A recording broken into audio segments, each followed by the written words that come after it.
akakuja akasema nikikutana na Mungu siogopi. Angai na isilisila ikoje? Mungu amenitesa hivi. Tanilika nangani nyama jogi angai maure.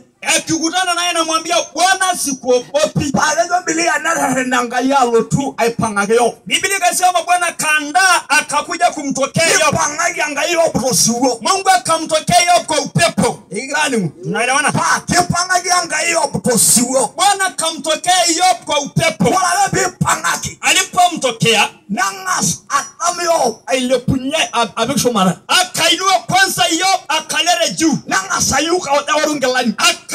Akainua kwanza kujaribu kunyang'anya nguo. Na Yobu ajo eroni shwangai. Yobu akajua bado Mungu ako uhai. Nderu ajo ngasayana do. Akaanza kushika sema, "Eji aroni ngoye." Je, nimekusikia tu. Eji wale na maipa shamanyogi. Katika bahari la Shama, Ivo wale na maipasha. umetawanya